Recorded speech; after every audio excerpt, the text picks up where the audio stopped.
Okay, we got a trade. Norm Powell to the Heat. John Collins to the Clippers. Bunch of stuff to the Jazz.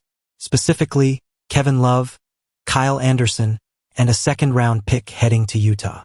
This is one of those multi-team deals that reshapes the landscape for several franchises heading into the new season. Let's break down what each team is getting here. Miami lands Norman Powell, a proven scorer who can create his own shot and stretch the floor. The Clippers get John Collins, adding frontcourt depth and athleticism they desperately needed. Meanwhile, the Jazz are essentially taking on veteran contracts and draft compensation, positioning themselves for future moves. Is this the end of Kevin Love's career after playing just 23 games last year? That's a legitimate question. At 36 years old, Love has battled injuries consistently, and his role has diminished significantly. Utah might be the perfect landing spot for him to either find a renaissance or gracefully transition toward retirement. I could see Kyle Anderson sticking around on Utah, though. His veteran presence and basketball IQ could be valuable for their young core. This trade feels like teams making calculated moves for both the present and future. Miami gets immediate help, the Clippers address a positional need, and Utah collects assets while taking on expiring contracts. The domino effects of this deal could extend well beyond these three teams, especially if it opens up more cap space and creates new opportunities in the buyout market. For the Clippers, I think this means they've got a wink-wink from somebody. I can only go off of the reporting, which all says that the Suns are planning a huge buyout for Bradley Beal. If it doesn't happen, then don't listen to me. But again, I'm just going off of what the rumors say. The Clippers front office has been masterful at reading the market and positioning themselves for impact moves. Trading for John Collins while simultaneously creating financial flexibility suggests they're planning something bigger. The Bradley Beal buyout rumors have been swirling for weeks, and LA has positioned themselves as the logical destination. Yeah, Beal is overpaid and wasn't the right guy in Phoenix, but he's still good. His scoring ability and playoff experience would be invaluable for a Clippers team that's always been one piece away from getting over the hump. The question is whether Phoenix will actually buy him out or if they'll try to trade him first. If the Beal acquisition doesn't materialize, the Clippers still got solid value in Collins. But you have to think this move was made with a larger plan in mind. Steve Ballmer doesn't make moves just to make moves. There's usually a method to the madness. The timing of this trade, coming before the deadline rush, suggests the Clippers are setting themselves up for a bigger splash. Whether that's Beal or another star becomes available, they've created the flexibility to strike when the opportunity presents itself. But I think there's still enough to talk about here for this trade just on its own. And I would like to start with Miami. Getting Norm for Kyle Anderson and Kevin Love just feels like a hell of a move. This is the kind of trade that showcases Pat Riley's ability to find value in unexpected places. Miami essentially swapped two players who weren't contributing significantly for a proven scorer who can impact winning immediately. Powell brings something the Heat desperately needed, reliable offensive production from the wing position. After watching Duncan Robinson struggle with consistency and injuries, having Powell's versatility is a game-changer. Norm is now on a one-year deal, which gives Miami flexibility while also creating urgency to maximize his impact this season. The Heat have always been about finding players who fit their culture and system, and Powell's work ethic and professionalism align perfectly with what Miami values. From a pure basketball standpoint, this trade addresses multiple needs. They get scoring, they get someone who can create off the dribble, and they get a player who's proven he can perform in high-pressure situations. Powell's playoff experience with Toronto and the Clippers makes him invaluable for a Miami team that's always thinking about postseason success. The financial implications are manageable too. Miami didn't take on long-term money and they cleared some salary obligations by moving Anderson and Love. This gives them flexibility to make additional moves if needed while seeing immediate returns on the court. Miami is paying Bam, Wiggins, and Hero until 2027. Bam's contract goes farther than that, and those guys combined for a little under $100 million right now, and it eventually will be over $100 million. Sure, the cap is going up, but I'll just say I do not know what Miami is going to look like in 3 years. The Heat's salary cap situation is fascinating when you really dig into it. They've committed significant money to their core, but they've been smart about maintaining flexibility around the edges. The Powell acquisition doesn't hurt their long-term financial picture because it's essentially a one-year rental with upside. Bam Adebayo's contract is the anchor. He's their franchise player and worth every penny. Tyler Herro's deal looks more reasonable now that he's developed into a legitimate third option. Andrew Wiggins brings two-way value that justifies his salary, especially in Miami's system where his defensive potential can be maximized. The question becomes, what does this roster look like when those contracts are hitting their peak numbers? The salary cap is projected to rise significantly with the new media deals, but so is everyone else's spending. Miami's advantage has always been their ability to develop players and create value through coaching and culture. 3 years from now, the NBA landscape could look completely different. New stars will emerge, others will decline, and the Heat will likely have found ways to stay competitive regardless of their payroll. That's what championship organizations do. They adapt and evolve, but for what they gave up, how he can help them on the court right now, and also how other teams could view him if we get to the deadline or whatever, yeah, I get it. Duncan Robinson is gone. Norm actually shot better from 3 this year than Duncan. The Duncan Robinson era in Miami was marked by incredible highs and frustrating lows. When he was on, Robinson was one of the most dangerous shooters in the league. But his defensive limitations and inconsistent offense made him a liability in crucial moments. Powell represents a significant upgrade in terms of overall impact. Duncan's three-point rate was a little higher, but he played fewer minutes if you want to care. The volume versus efficiency debate is interesting here. Robinson attempted more threes per game, but Powell's higher percentage on similar volume suggests better shot selection and situational awareness. Powell's versatility extends beyond just shooting, though. Where Robinson was essentially a one-trick pony, Powell can attack closeouts, create his own shot, and contribute in transition. These skills make him much more valuable in playoff settings where defensive schemes become more sophisticated. The trade deadline implications are significant too. If Miami struggles or wants to pivot, Powell's expiring contract and proven production make him an attractive asset. Teams always need playoff-experienced wings who can shoot and score, so his trade value would be substantial. Yeah, Duncan did make progress with working off the dribble, being a little bit more of a passer, but Norm, as far as attacking off the catch, driving, finishing, he's just a totally different player. You're not going to have him run your offense or anything close to that. And that is still the biggest question with Miami to me.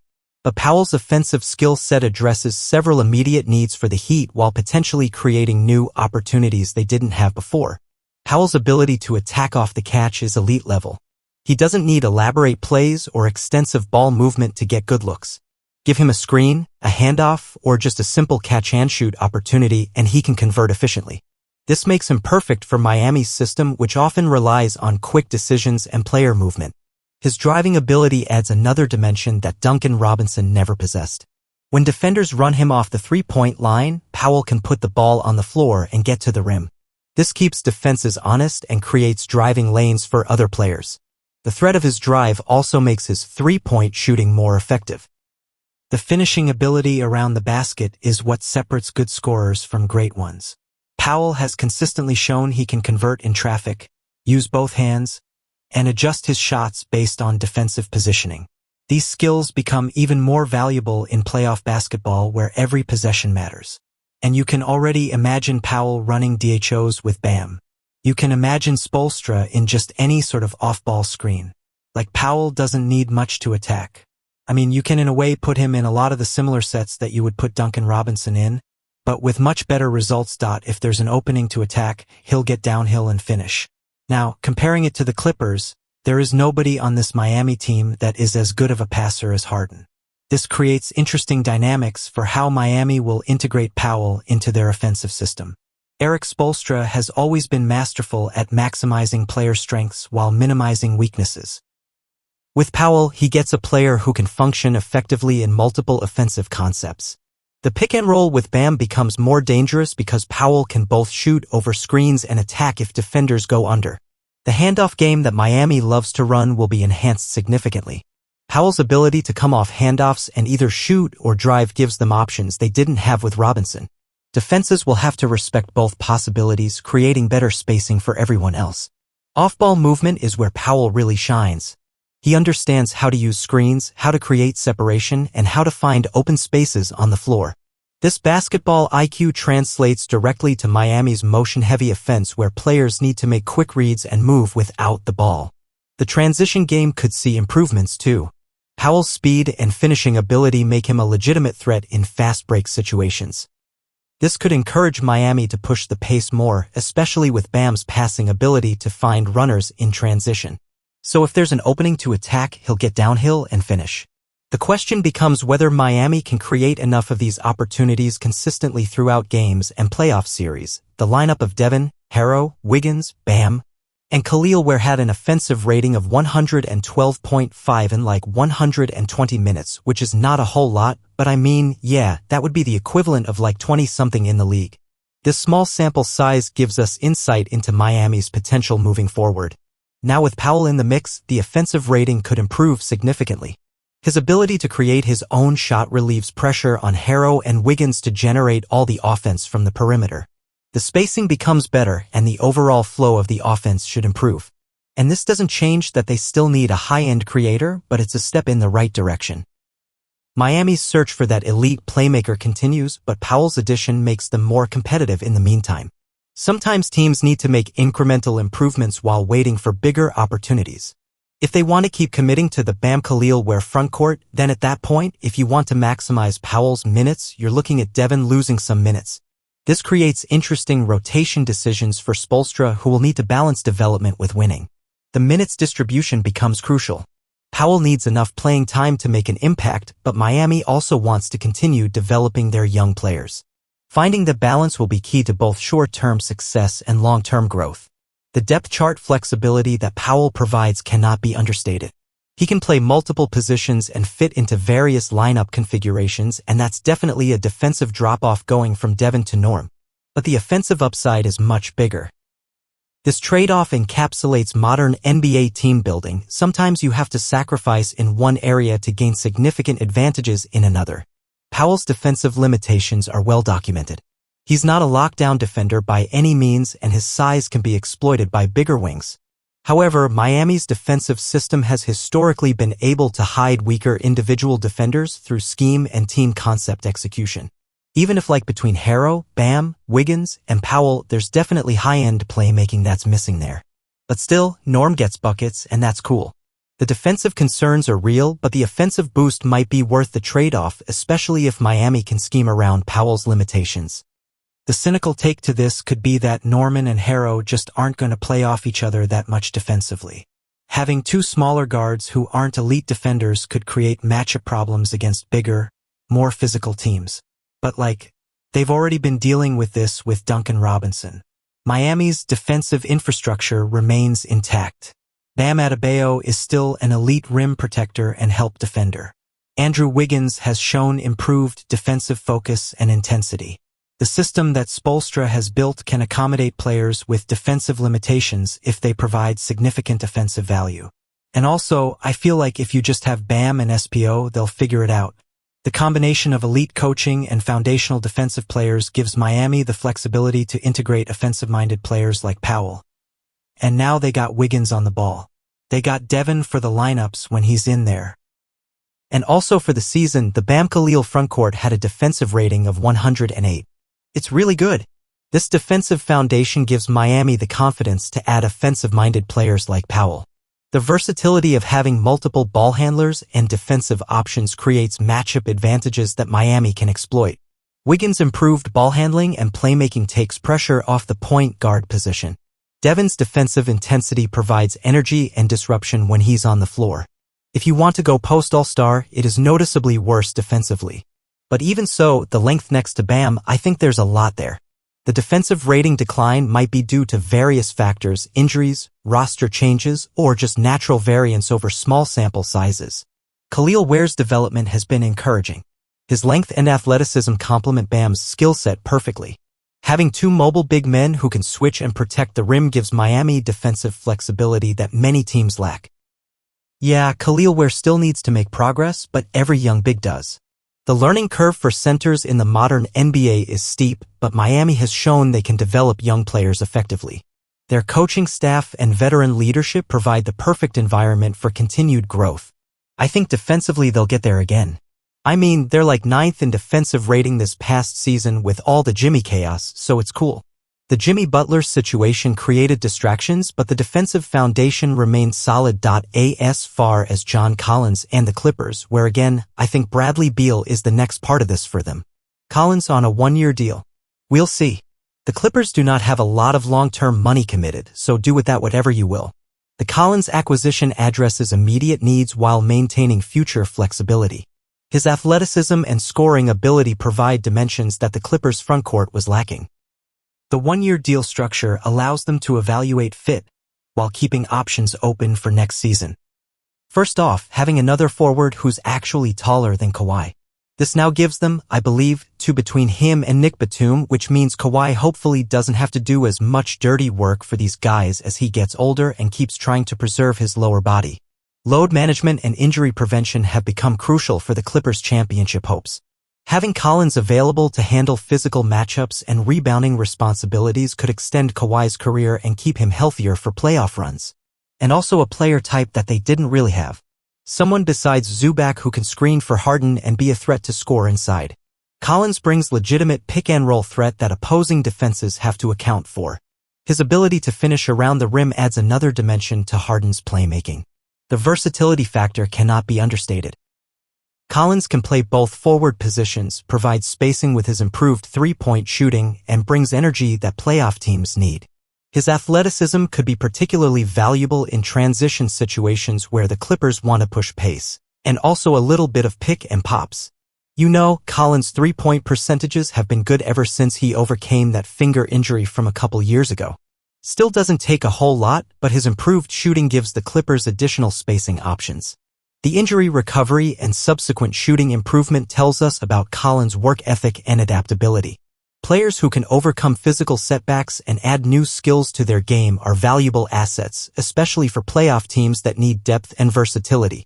You can try him being a backdoor cut guy as Harden runs screens with Zubac. You can put him in the dunker spot as Kawhi is trying to take his guy ISO. Collins' basketball IQ and cutting ability make him perfect for these situational opportunities that arise in playoff basketball. I mean, Kawhi Collins' screens might not be as big of a thing just because I think it'd be pretty easy for defenses to switch that. The size differential might not create the mismatches that optimal pick-and-roll combinations require, but having the option adds wrinkles to their offensive approach. And I do think there will be teams who could also switch the Harden-Collins stuff, but just having that extra release valve as a finisher or cutter around the basket is pretty nice. Even if defenses can switch, Collins' athleticism and finishing ability create problems that teams have to account for. Now can make threes, not a big-time shooter, but can still make you pay if you leave him open because he can attack closeouts effectively. Negative assist-to-turnover ratio. Has had stretches of his career where the lineups are just kind of awkward because he wants to score inside but he's not a center. These limitations are real and something the Clippers will need to manage carefully. The assist-to-turnover ratio reveals Collins' role as primarily a finisher rather than a creator. This actually fits well with the Clippers' system where Harden and Kawhi handle most of the playmaking responsibilities. Collins can focus on what he does best, scoring efficiently in the paint and providing energy. The positional ambiguity has been a challenge throughout Collins' career. He's too small to consistently play center against bigger opponents, but his skill set is better suited for interior play than perimeter responsibilities. Finding the right matchups and situations will be crucial for the Clippers. But I mean, the Collins-Walker-Kessler minutes were actually much more successful this past year for the Jazz. And when that lineup didn't work 2 years ago, some of that was because Kessler just didn't have as good of a year. This suggests Collins can be effective when paired with the right complementary players. The development of younger players around Collins made a difference in Utah. As those players improved, Collins' role became clearer and more defined. The Clippers have veteran leadership and coaching that should help Collins find his optimal role quickly. I could also picture him playing with Brook Lopez as well. The veteran presence and rim protection that Lopez provides would complement Collins' skill set perfectly, allowing him to focus on offense. I mean, if Brook has still got some gas left in the tank coming off the bench for these guys. Him standing at the three-point line, Collins operating around the basket, that makes sense. The spacing and role definition would work perfectly for both players.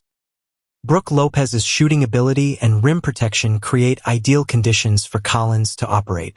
Having a legitimate floor spacer at the center position opens up driving lanes and post-up opportunities that Collins can exploit effectively. And then defensively, I would expect them to still be awesome on that side of the floor. Like Zubac was just such a great defensive big this past year for them. The Clippers' defensive system has been consistently excellent, and adding Collins shouldn't disrupt that foundation. I think Brook off the bench, if he again still has something left, he could be a rim protector that works next to Collins. The veteran leadership and championship experience that Lopez brings would be invaluable for a Clippers team that's constantly chasing their first title. Derrick Jones Jr., Chris Dunn, Batum, Kawhi. They made it work with Norm. They'll make it work with Collins. The Clippers have proven they can integrate new players into their defensive system effectively. Their coaching staff and veteran leadership create an environment where players can succeed. The defensive versatility remains intact. Having multiple players who can switch and guard different positions gives them flexibility against various offensive schemes. Collins' athleticism should fit well into this switching system. Yeah, we're still going to do a season of How Healthy is Kawhi? So yeah, cool stuff, man. I think that's about all I got on this trade, but the implications will extend throughout the season and beyond. The Kawhi Leonard health question continues to dominate Clippers discussions, and rightfully so. His availability determines their ceiling more than any other single factor. Having Collins provides insurance and depth, but Leonard's health remains the key variable. This trade represents calculated risk-taking by all three teams involved. Miami gets immediate offensive help, the Clippers add front-court depth with an eye toward bigger moves, and Utah collects assets while maintaining flexibility. Each team addressed specific needs while positioning themselves for future opportunities. The success of this trade won't be determined until we see how these players perform in their new systems. Powell's fit in Miami's culture, Collins' integration with the Clippers' championship aspirations, and Utah's development of their young players while managing veteran contracts, all these factors will play out over the coming months. The broader implications for the trade market are significant too. If the Bradley Beal buyout materializes, it could trigger additional moves. Other teams might feel pressure to make corresponding moves to keep pace with improved competition. Looking ahead, this trade might be remembered as a pivotal moment in the season. Either as smart moves that help teams achieve their goals, or as missed opportunities that fell short of expectations. The beauty of the NBA is that we'll find out soon enough which narrative proves accurate.